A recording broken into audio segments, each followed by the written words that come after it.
Ladies and gentlemen, welcome to the Curbside Podcast for our part two of Reboots and Remakes, and also our first episode under quarantine, because apparently there's a zombie apocalypse going on right now. It's the most wonderful time of the year. Which makes me want to question my co-host of whether or not she's been reading from a certain book again. No, Jay, no. This time I am completely innocent and finding myself living below ground, where I have been since before this mess started. Because you know what? That's one thing they can't quarantine. They can't quarantine the sewers. This is true. Can't close me off from anywhere. Very true indeed. Where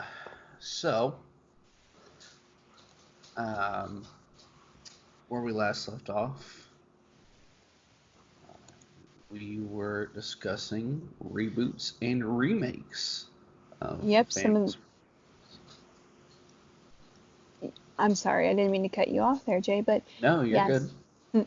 But yes, we talked about some good, some not so good, some that should have never ever been touched. This is all true. So and ones that give me a rash thinking about. So today we're gonna. I've got some notes. I'm professional now. I've got notes. Oh my. Ladies and gentlemen, he's stepping up. He is stepping up his game. So today's going to be a little bit more positive of a note. You know, last time we kind of ragged on remakes and reboots and prequels. This time we're going to talk about some of these are a little grittier and some of them are just reboots in general, but we're going to talk about reboots, which are different than remakes. Remakes are, for those of you who don't know, are essentially just the same movie remade but with like some minor tweaks. Sometimes they don't even tweak it. Sometimes they do the whole shot for shot, which is questionable at best. Questionable at best. Shudder. But today we're going to talk about reboots. Some of these reboots are like one or two of them are technically remakes. I know you can't see it, but I'm air quoting. Some of these are just like some straight up new properties under like a certain franchise. That's the word I'm looking for. Under like a certain franchise that honestly, some of these reboots, like the franchise had like died. Hush. Sorry, everybody. My adorable furry co-host decided he wanted some mic time. Is that the dog of destruction? Yes, the dog of destruction, Bucky. Hi, Buck. Hi, buddy. Who's a good boy? Who's a good boy? Who is the best boy? Yes, you are. Wanting attention while Dad tries to record after weeks of being out of action.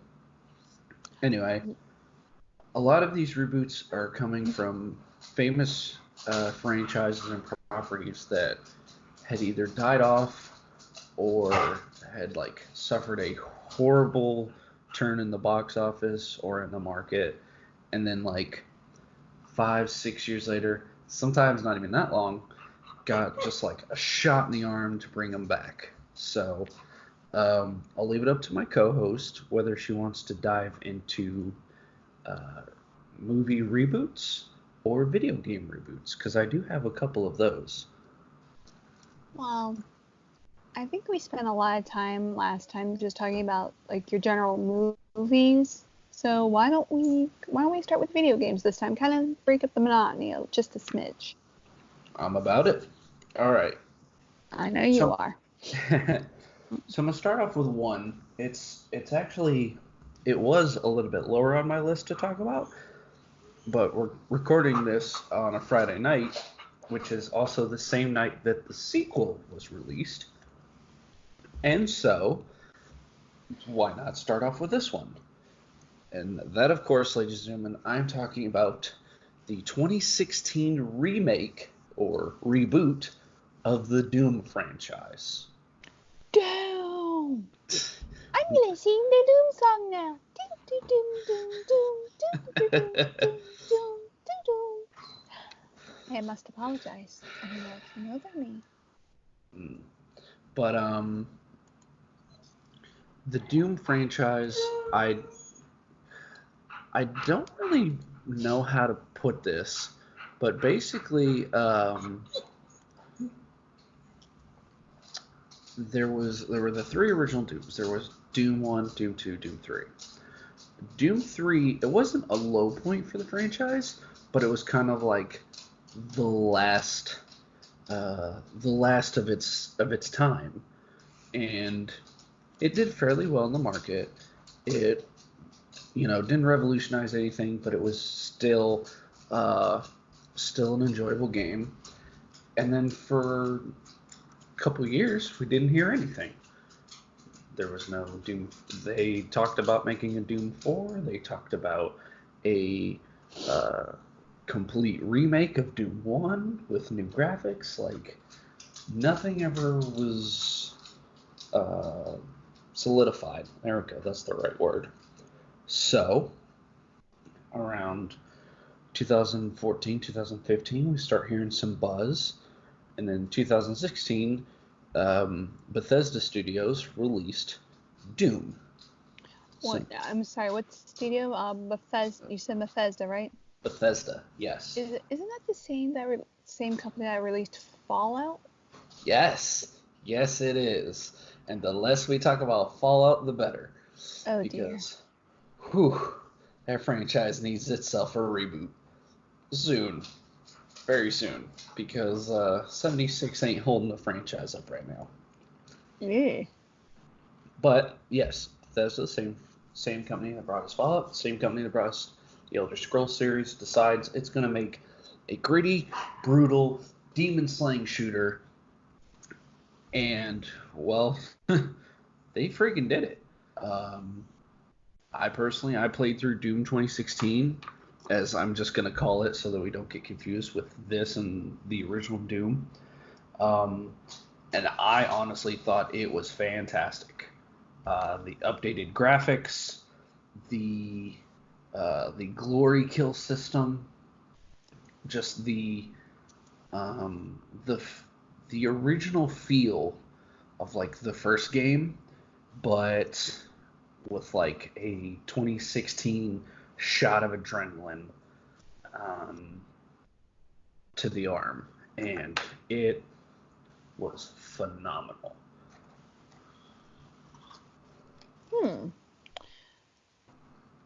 I'm going to take your word for it because I know very, very little about these games, and I sound a little bit like a fool for it, but it's okay. Sometimes video games are other people's forte, but I think you would enjoy it. It's all about blood, guts, and demon slaying. Huh. You know what we just call that? We call that Wednesday night. Yep. So Doom 2016 really gave the franchise, gave the property a shot in the arm, brought it back to life, whilst killing so many demons in the process. And Doom Eternal, the sequel, was just released today. We're recording on Friday, so those of you who are listening later on, came out March 20th. And I've yet to play it. I have it currently downloading on my Xbox, and maybe I'll give you guys an update on what I think about it. But I'm very excited. That's definitely a good idea, especially for those of you that are unfortunately being quarantined. Mm-hmm. Which that's going to be a discussion for later on. But now when you're talking about this Doom this new Doom, yes, I guess, like, how does it compare? Like, how does it compare to the original? Or no, you haven't played it yet. I'm sorry. No, I haven't played Eternal, which is the new sequel. Um, so far, it's getting good reviews. Um, I've heard good things. I've seen a little bit of gameplay from it, and it looks like it has a lot of potential. Again, I'm excited to watch it. So, or not watch it, but I'm excited to play it. Uh, but again, maybe I'll give you guys a lowdown on how the new one holds up compared to 2016. Because I don't know if Bethesda did this particular reboot, um, but another game that can kind of fall into that Doom 2016 category is Wolfenstein. Um, Wolfenstein was released around the same time as Doom, the originals, where you played as BJ Blazkowicz, going around shooting and killing Nazis. Ooh. In much almost identical fashion to that of Doom. Um, so those first-person shooters like really kind of like set the format for the industry. And the fact that I want to say they did Wolfenstein, The New Order, and then Wolfenstein. Now I have to look it up because the Wolfenstein franchise, much like the Doom franchise, had a reboot a couple years back. Mm-hmm. Had a shot of new New age Blood. gameplay. I think there's actually a Wolfenstein New Blood game, and Ooh. um, and I really wish I had thought about this before I had written out my notes, because otherwise I could have. Here we go. So it was 2014. You had Wolfenstein: The New Order, and then Wolfenstein 2: The New Colossus. Hmm. New Colossus was okay. It didn't get as rave reviews, but it wasn't a bad game by any stretch. Whereas the first one, Wolfenstein: The New Order, absolute rave reviews, just like Doom 2016. I'm looking it up. It was developed by Bethesda, so Bethesda's keeping these two side-by-side franchises in house. Both got rave reviews. Both really doubled down on the blood and guts and gore that made the original so popular. Not to mention, they both had really kick-ass soundtracks. I think, honestly, I don't know much about video games, but I do know something. If I'm going to be involved with something and it's working to keep me engaged, I know having good music involved just.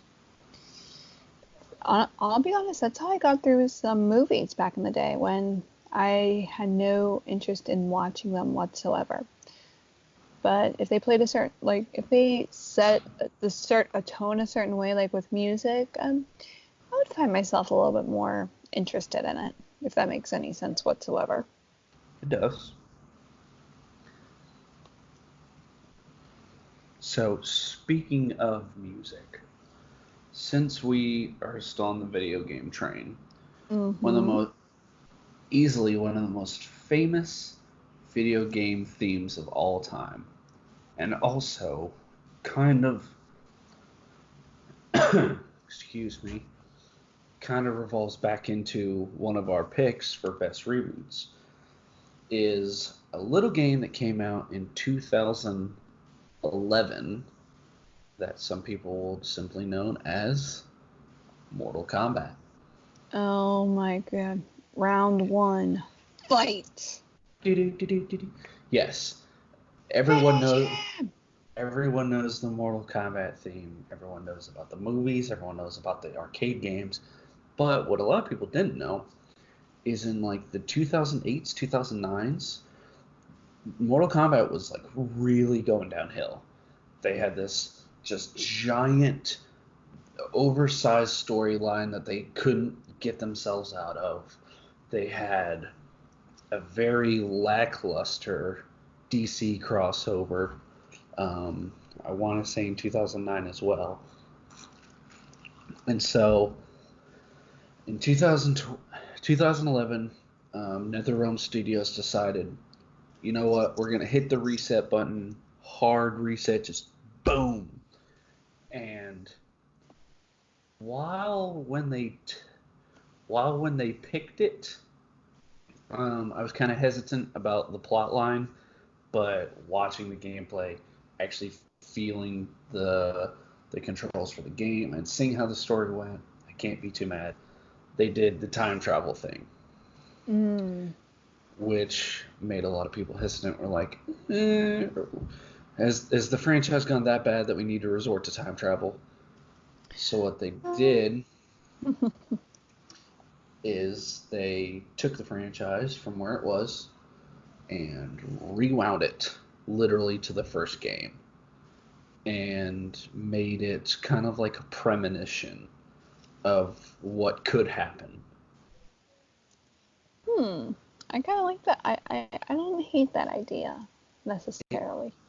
It's not. It actually worked out very well because, now granted, the gameplay wise, it didn't deliver as well. But in Mortal Kombat 11, they come back to that idea. The character who sees the visions, Raiden, one of my favorites. They come to the future in Mortal Kombat 11 after 9 and 10, and they're like, "You've seriously messed up the timeline. You've thrown everything out of whack, and now we have to fix it." So they don't just ignore it and be like, "Oh, we're doing time travel and we're never talking about it again." They actually had like a plan for the storyline. That's a good thing, especially since I do remember the video games. Those games I actually do remember somewhat fondly. And I remember a friend of ours, well, not direct friend, of course, but someone that you and I have a lot of respect for on the YouTube, a gentleman by the name of the Nostalgia Critic. Yes, good old NC. Oh, yep. Ooh, boy. Seeing that movie and just kind of listening to him talk about it.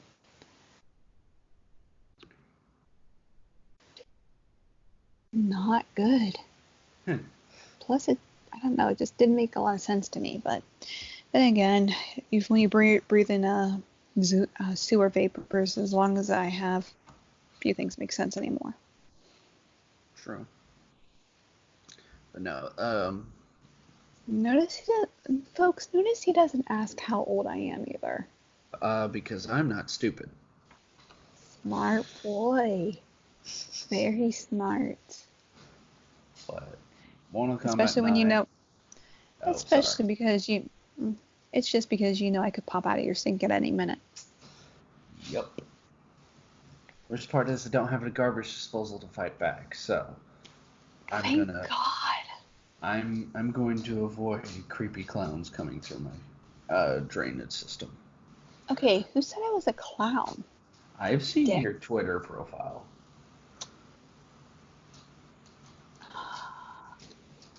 I'm a shapeshifter. Exactly. I take the form of what you fear the most. Well, clowns are up there. I'm aware. Unfortunately, I can't turn into something that is not visible. Thank goodness. I'll get you, my pretty. And your little dog, too. No one's getting Bucky. He's just a cute little puppy. Yes, you're just a cute little puppy. Yes, you are. Yeah, you are. Anyway. Speaking of transforming. Yes. So, we've talked about gritty reboots. But what happens when you take an already gritty, angry franchise and transform it into a slower fantasy epic? I'm thinking. Oh, go ahead. With some of the, some of the violence and brutality. Why am I thinking Mad Max? Because that's still to come. Aww. I am talking, of course, and this will be one of my last. I've got this one and one more. Okay. I'm sorry, I'm getting excited. No, you're good. Because if I don't talk about these two, we will lose all of our followers. Yeah, that's quite true.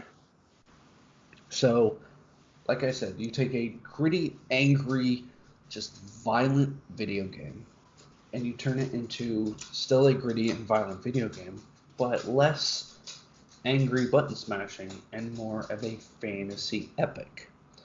And this, ladies and gentlemen, of course, I am talking about the PlayStation 4 remake or reboot of the God of War franchise. Ooh.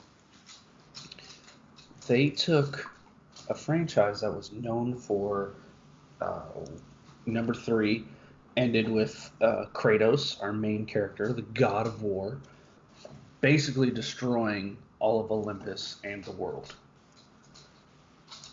And it was known for its hacking and slashing and just overall brutality. God of War 3 to this day is one of the only games that I got angrier the more I succeeded at it. Then you do something that no one expected and no one expected would work.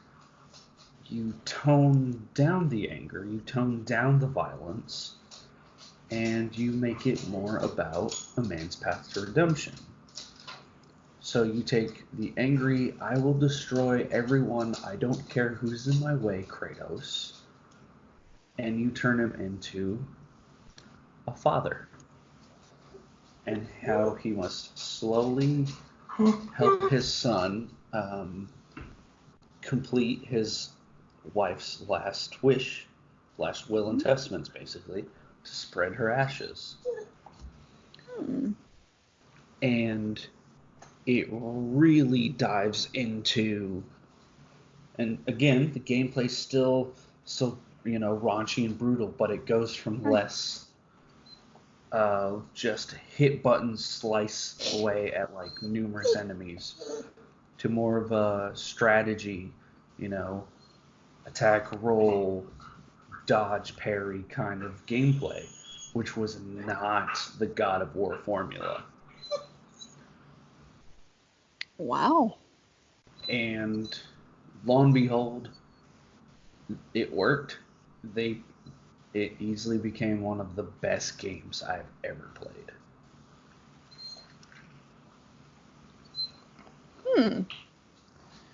I mean, like I said, I don't really get into those kind of games, but this one sounds pretty interesting. Oh, it is absolutely fantastic. If you could make this game into a movie, it would deserve an Oscar for Best Picture. Ooh, that's pretty That's a bold statement, Cotton, I know. Just a little bit. So, but speaking of grandiose statements and awards, we have to talk about everyone's the big video game remaster that everyone has been talking about for literally almost decades.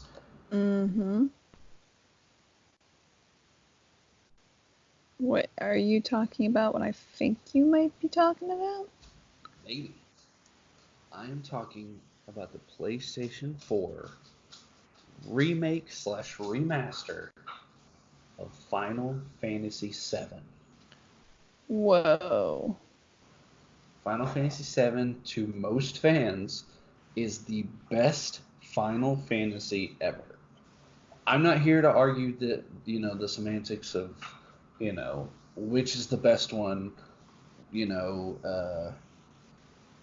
which Final Fantasy had the best story, best characters. But hands down, one of the biggest titles, when anyone thinks Final Fantasy, they think Final Fantasy VII. They think Cloud. They think Cloud. They think Sephiroth. I mean, Kenny Omega even has a wrestling move called the One Wing Angel. Mm-hmm. I was just about to say that. I do know. One of the best wrestlers on the planet uses uses a reference from your game as one of his famous finishing moves. I would say you're pretty popular. I absolutely would agree with that, especially someone like Kenny Omega. Yes.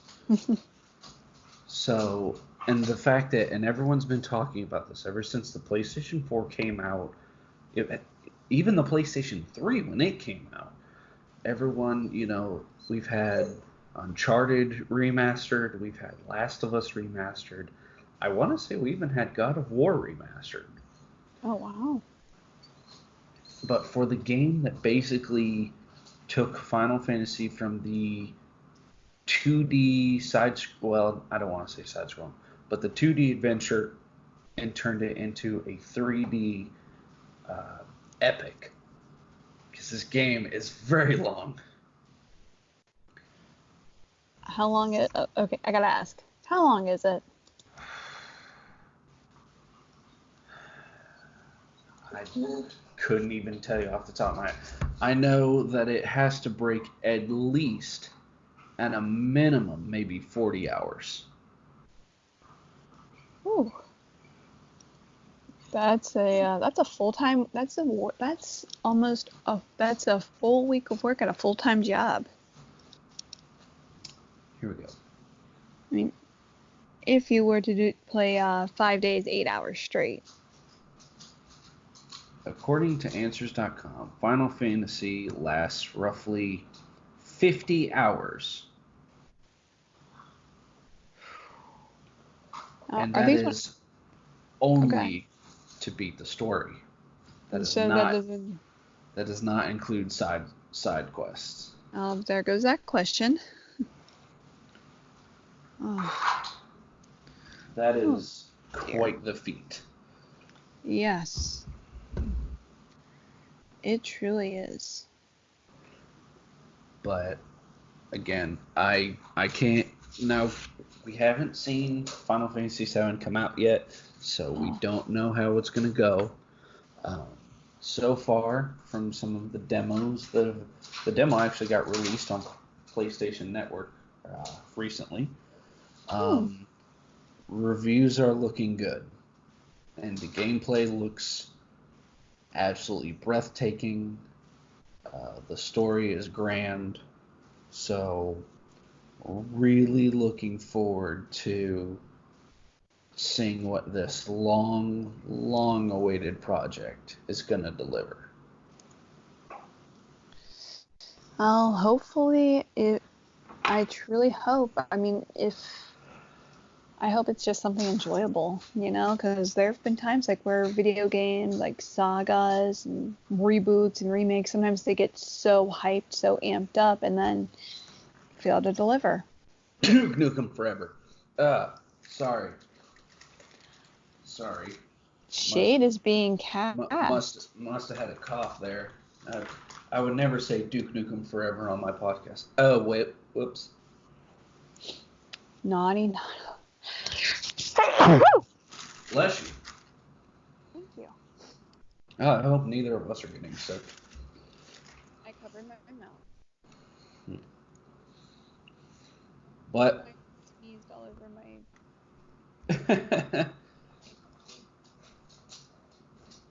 So, we've dived into video games. I'm gonna quickly jump into one TV show that I can talk about for sure. There's a couple that I can throw references to really quick. and then we're gonna dive into some of these movies that we have on this list. Sounds like a plan. I'm not swimming anywhere yet. So I'll start off real quick. Some good TV remakes slash reboots. They're kind of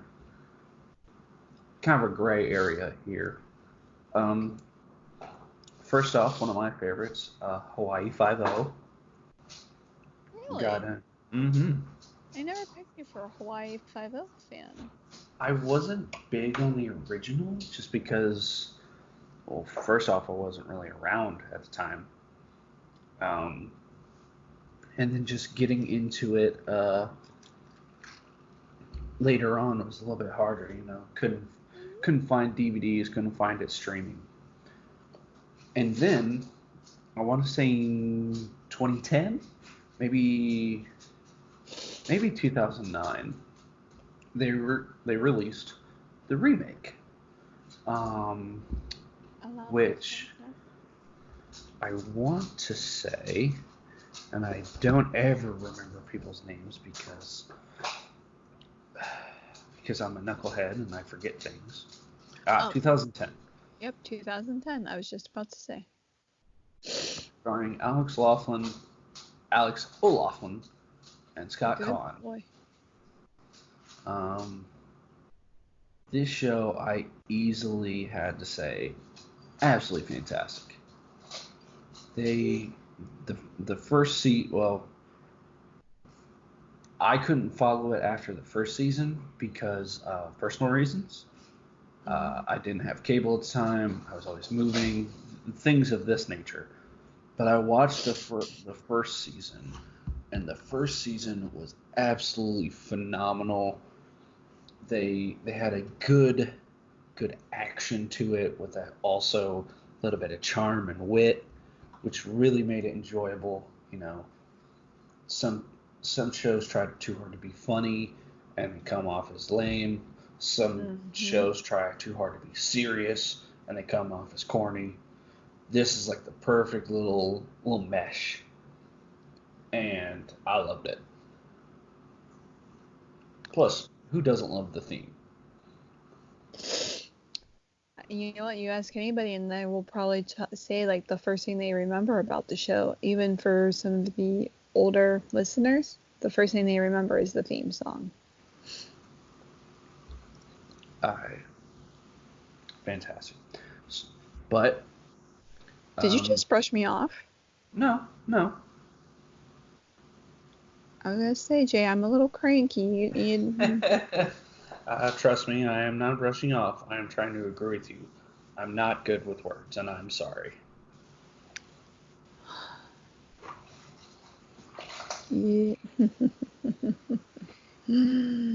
Yes, everyone knows the theme. Everyone loves the theme. Speaking of themes that everyone knows and loves, one show that's known for its iconic theme, which it's kept fairly similar. It's gotten different variations, but it's always been the same song for nearly 50 years, and also ties into our next reboot, the famous and easily one of my favorites, the Doctor Who franchise. Ooh, okay. So, in the I couldn't even tell you when Doctor Who began. The show was still in black and white. That's how long ago it's been running. Really? Oh yes, the first Doctor was the first two Doctors actually were black and white. Starting in 1963. Wow. Exactly. So, Doctor Who ran from 1963 to 1989. Then, in 1996, had a TV movie in an attempt to revamp the franchise, get new blood pumping.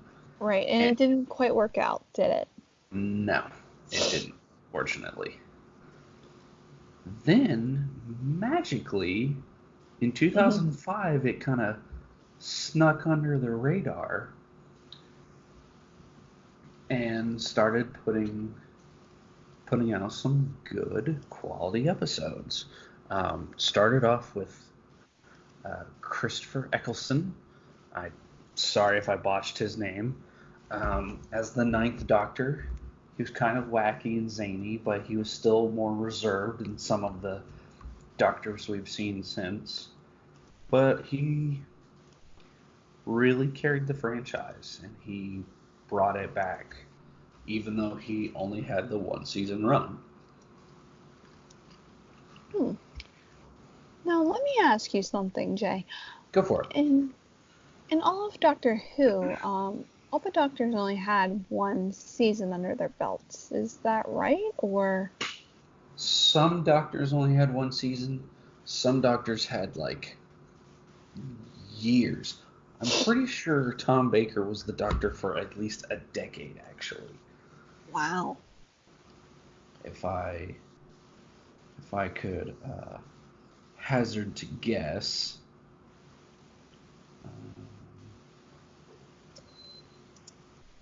I'm going to see. Okay, so Tom Baker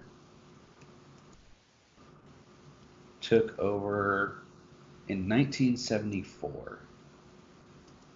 He was replaced in 1981. Oh, wow. Mm-hmm. So nearly 10 years as the Doctor. Mm-hmm. Which then led to, later on down the line, Chris Eccleston parting ways with the show in 2005 and being taken over by the famous David Tennant. Oh, okay. Who, in my opinion, is my favorite Doctor. Again, not here to debate that one because not we'll yet. be here all night.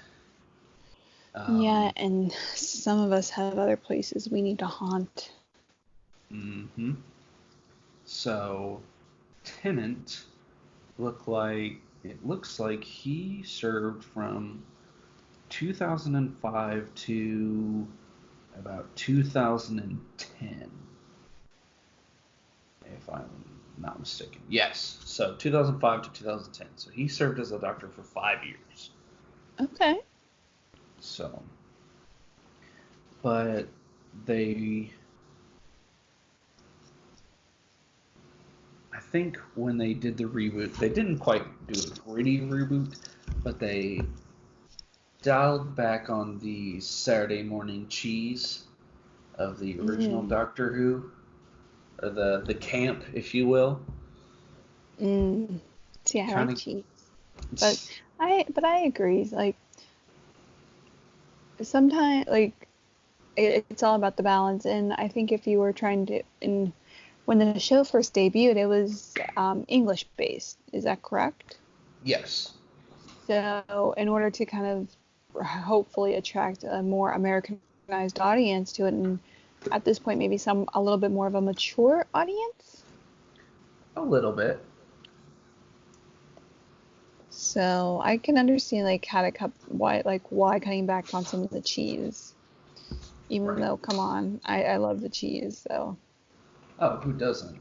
But even with franchises like the Adam West Batman, we go from the Adam West Batman to the Kevin Conroy animated Batman. Wait, I thought it was Kevin Conroy.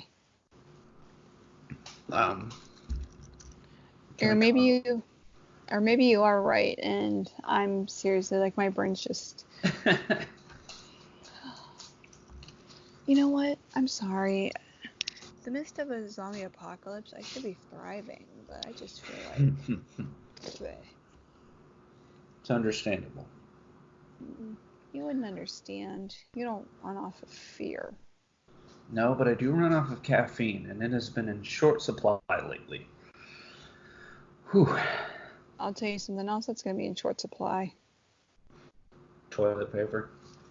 I'm practically swimming in it. I do not envy you. Nor should you.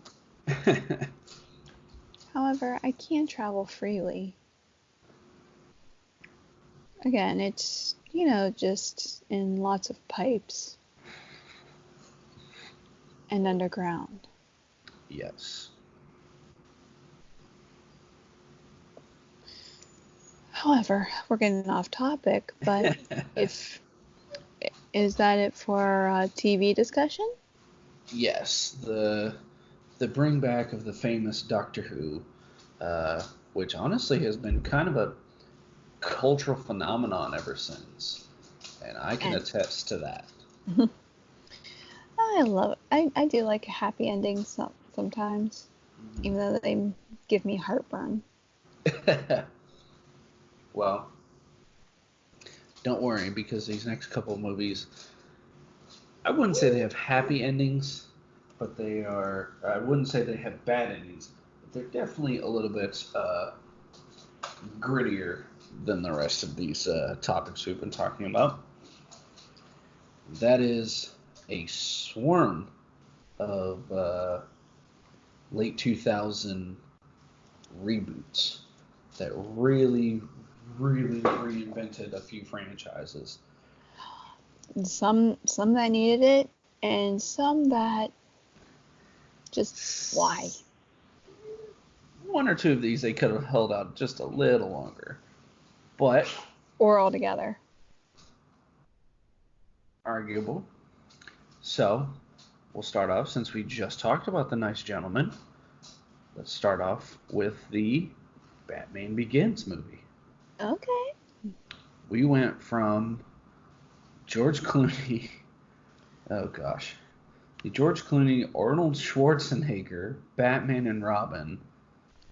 Bat nipples. So many questions. Credit card. And all of the ice puns. Mm-hmm. All right, everyone. Chill. Yes. And then something strange happened.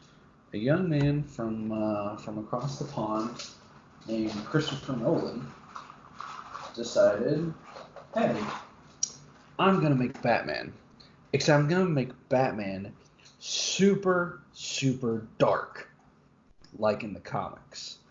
And I'm going to make it so dark that it's actually going to be realistic. Oh. And you can't fault the man. He freaking did it. He really did. And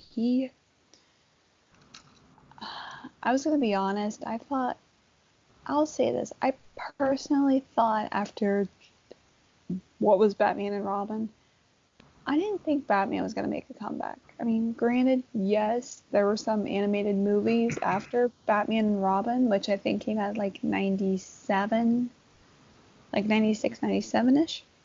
Something like that.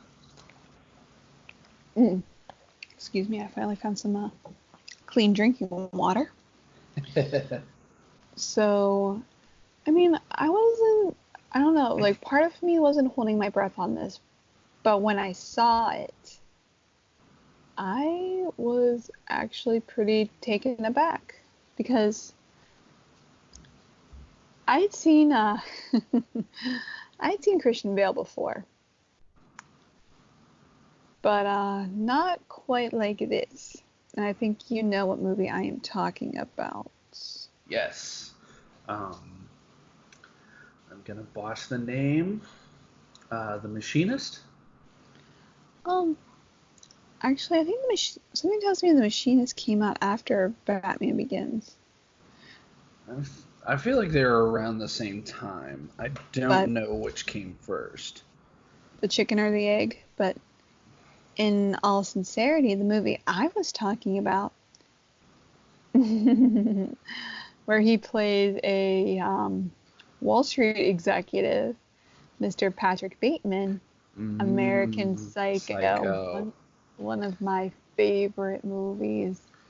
Much to no one's surprise. God.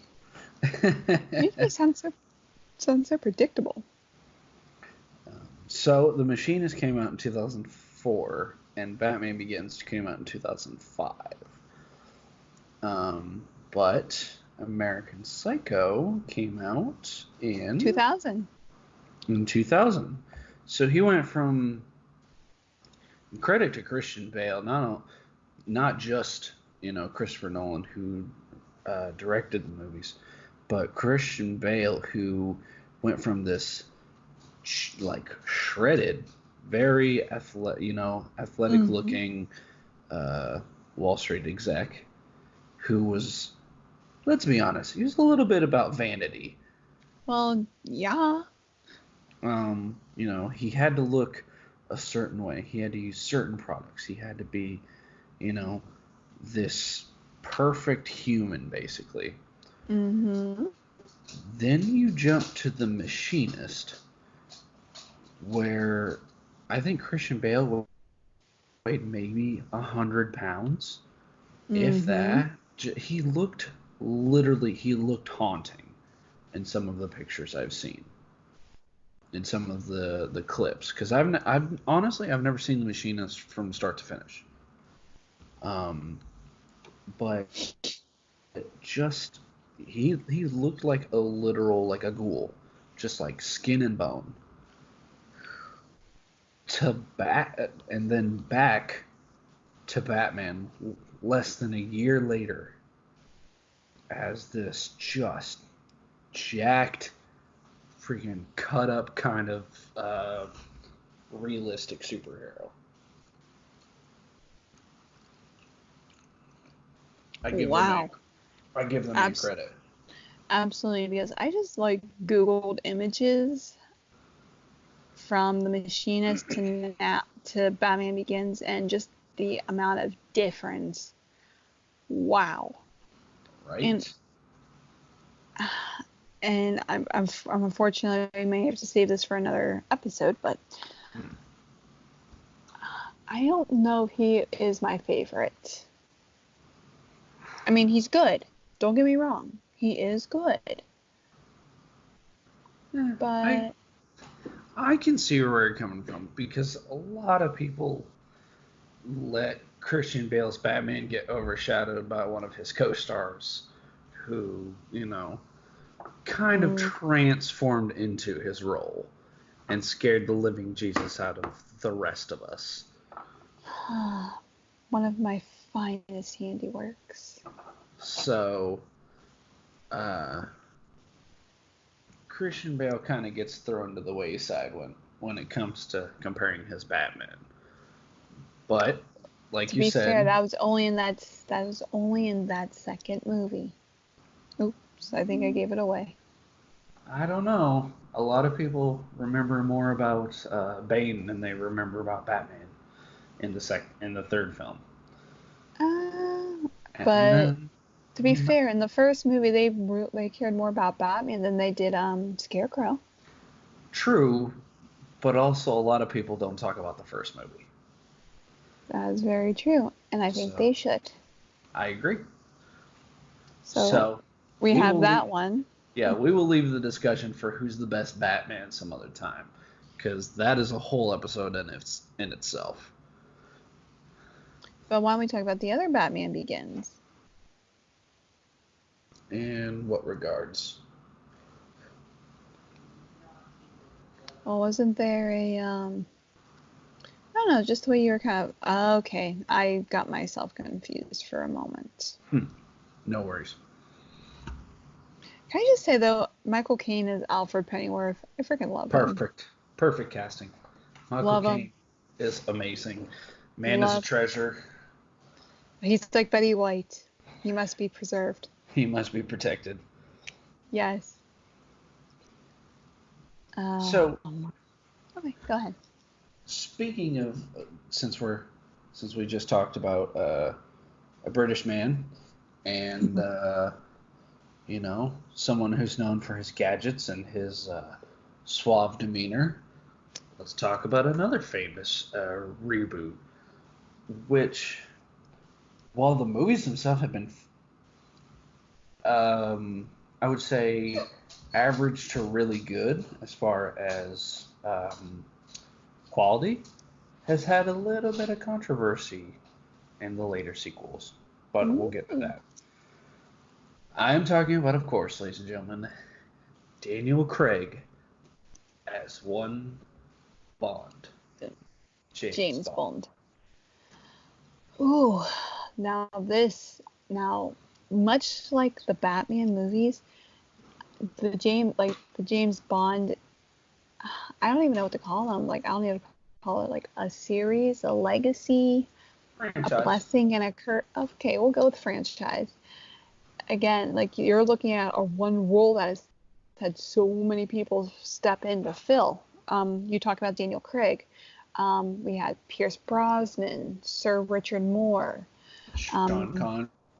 Yep. There's so many Bonds.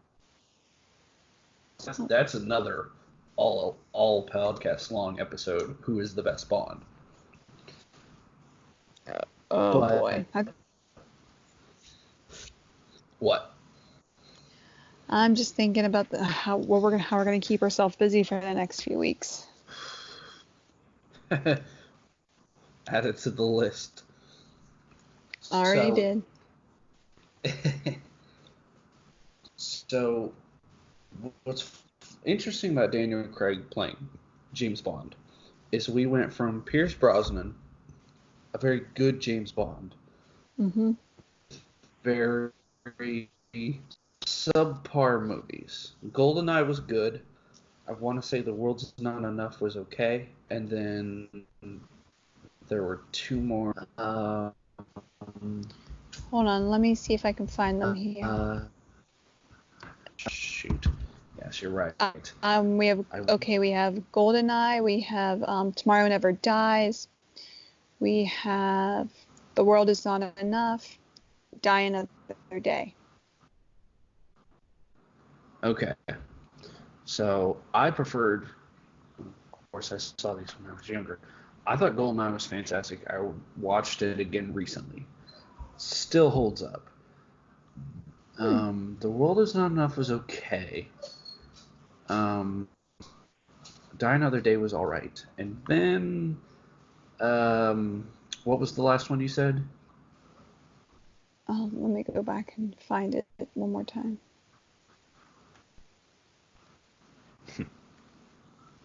Okay. You said, okay, let me see. We started with Tomorrow Never Dies, The World Is Not Enough, Die Another Day, and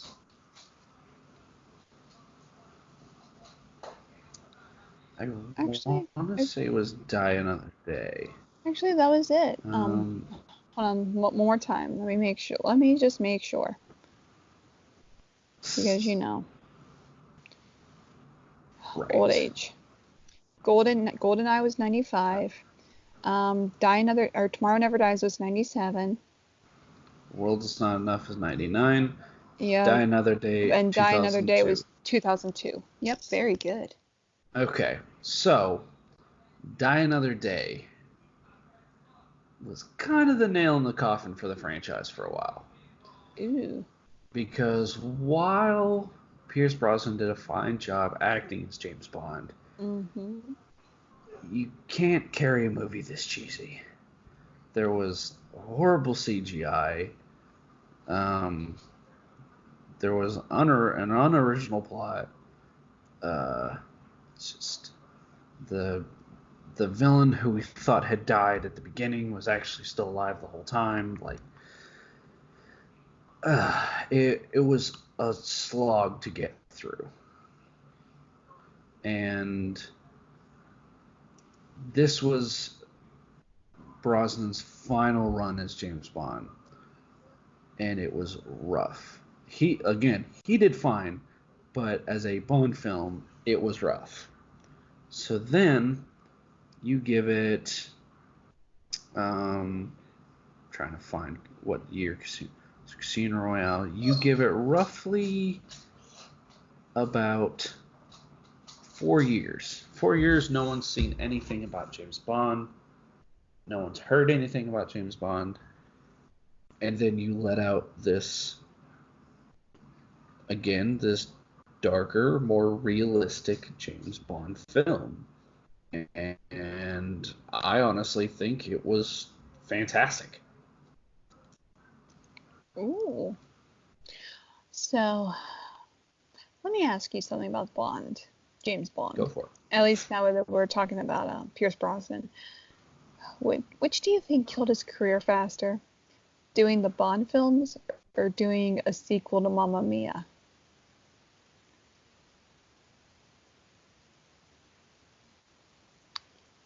And ladies and gentlemen, my co-host has officially went silent on me. I mean, I get it. I know those are kind of scary movies. Oh, is he back? Are you back from the dead? Can you hear me? I can hear you now. All right, there we go. We were having technical difficulties. Yay! So you were saying Pierce Brosnan? Yes, which killed his career faster? Doing the last film as James Bond or doing the sequel to Mamma Mia? Ooh.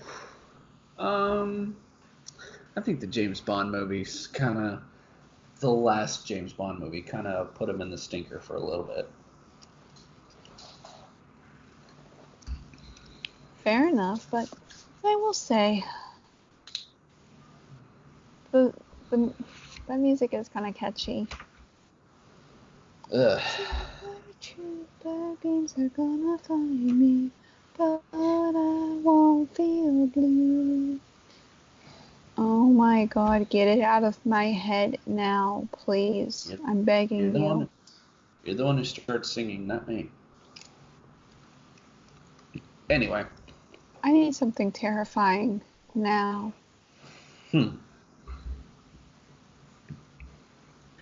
Well, I mean, there is always, we can go back to talking about the Batman films. Okay, I can deal with that. The Joel Schumacher ones. Oh, I fucking hate you. And time. Anyway. I can thrive on your hatred. Bat nipples. So bad. Anyway.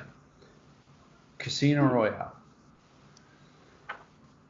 Yes. Casino Royale, I think, easily saved the James Bond franchise. And yes, Daniel Craig got some slack for his supermodel good looks. Compared to the more old school, burlier gentlemen like Sean Connery. Right, but to be fair, it was at a time like where, your characters were evolving. The tastes, I guess, of culture as a whole were evolving. I could agree with you there. Even though some people gave him a hard time calling him James Blonde. I don't think that's a reason to hate the guy. No, I don't think so. And hey, look on the bright side. But at least it's not the James Bond cartoon. Yeesh. Yeah, that's a horror story and a half. But as we've seen, Daniel Craig has gone on to play very, very good beaten up Bond, actually. Like, he went from a very brooding, angry Bond to an even more broody and angrier Bond as the sequels go on and as he keeps just getting put through the ringer. That sounds almost similar to like the Batman character. Like for a while, he goes through his own evolvement and progression. At times, like being like on top of the world and wanting to give up being the Batman.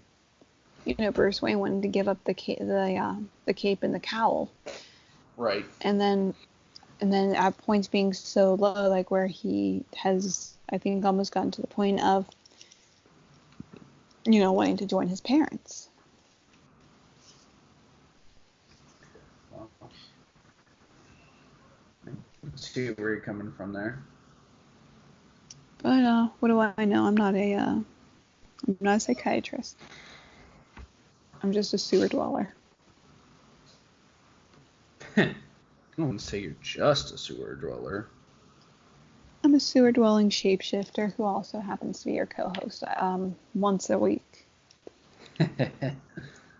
When we're not quarantined. Okay, so speaking of shapeshifters, yes, we're gonna get into our last reboot for the night, and this is probably, it's just a very grandiose, big budget movie compared to its predecessors, but I think it really delivers. I am listening. So, when I say shapeshifters, I have to talk about, of course, one Mr. Tom Hardy. Oh. Because he's no slouch on his own when it comes to changing his physique. Mm-mm. He lost weight for some roles. He's put on muscle for others. He's put on literal fat for some. Like I want to say he didn't put on so much muscle for his turn as Brosnan, but he definitely lost weight for his role as Venom. So, and then of course he goes from playing a super ripped MMA fighter to a super ripped MMA fighting supervillain. Mm-hmm. But all that aside, I'm talking about, of course, one of Tom Hardy's best performances, even though he gets minimal screen time and minimal dialogue, Mad Max Fury Road. I've been waiting to hear about this one. Oh my goodness. What a movie. Okay, now, before we talk about Fury Road, what was it about the original Mad Max that kind of, what kind of gave people the idea of, you know what, we need to reboot this, like, we need to bring this up again? I think excuse me. You are quite fine. I was going to say, I think it was all George Miller. Like, for the longest time, I feel like George Miller wanted to make a fourth Mad Max movie, and he just never got the backing for it. And so by the time that Fury Road was getting ready to be made, it was, unfortunately, it was past Mel Gibson's prime, and he couldn't be Mad Max anymore. I mean, he probably could, but you'd be looking at a very old, stuntless Mad Max. You know, you'd be kind of looking at like a Mad Max similar to Harrison Ford in Kingdom of the Crystal Skull. Like, it's the same character we all know and love, but he's definitely old and lost a huge step. So, right. Why not reboot the franchise with a younger, just more physical, let's be honest here, more physical actor who can really just get into some of these more intense action scenes and some of the more physical stunts. Absolutely. Right. Because we all know... Oh, sorry. Oh, no, please, go ahead. I just said, we all know George Miller is not one for CGI. Thank goodness, because that, I'm sorry, just to get on my soapbox really quick. CGI can be helpful, but when it's just in overabundant amount, it makes the film look terrible, in my opinion. Agreed, 100%. So, when you get someone like George Miller who doesn't like doing a hefty amount of CGI, you can't do an old man Mad Max movie. You need a young Max, and I think they cast really good when they picked Tom Hardy. And I think all the fangirls would agree.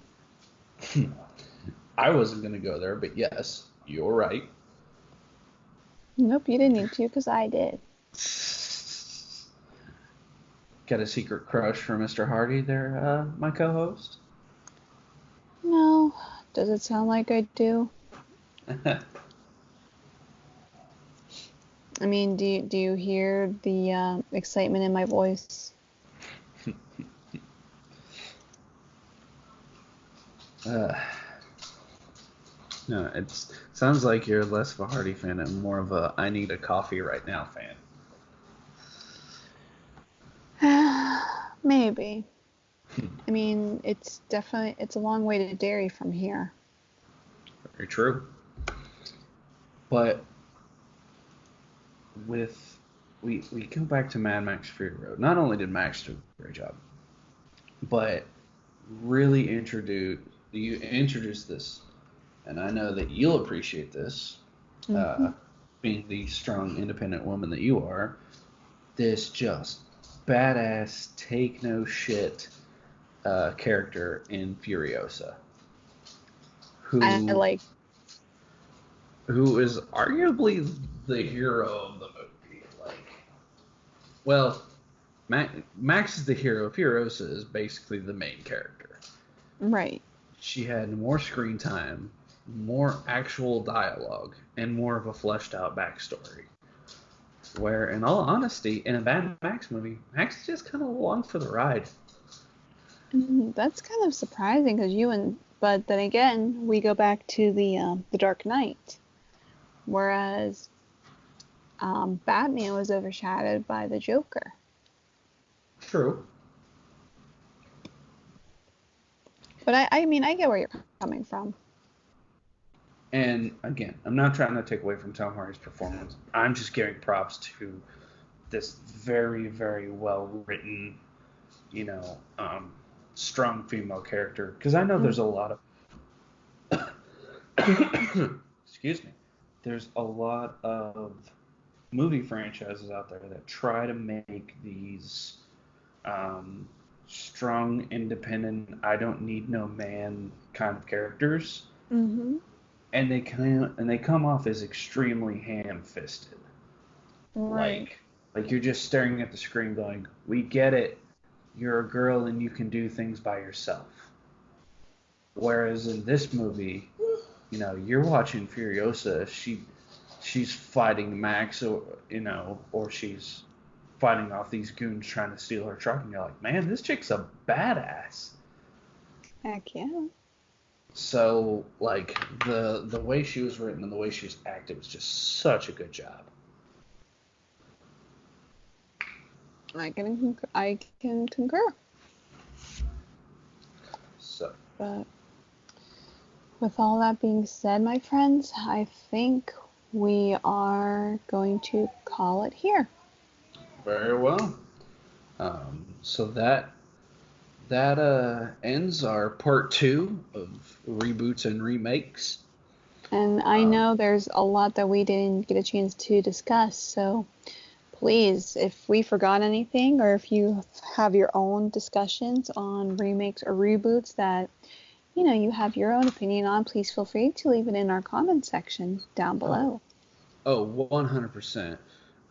Maybe we'll do a Reboots Remakes commenters edition if we get enough response from this.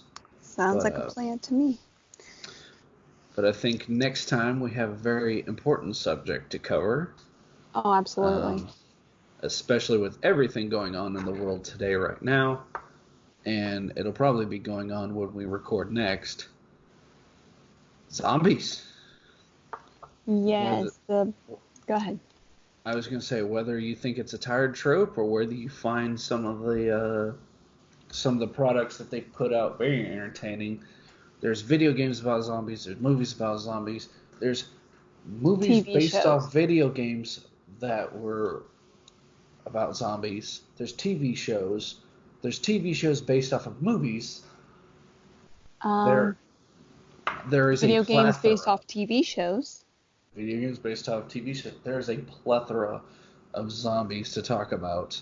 Mm-hmm. And with everyone getting kind of worried about this, let's just call it what it is, this coronavirus outbreak and states being quarantined, what better time to talk about a zombie apocalypse?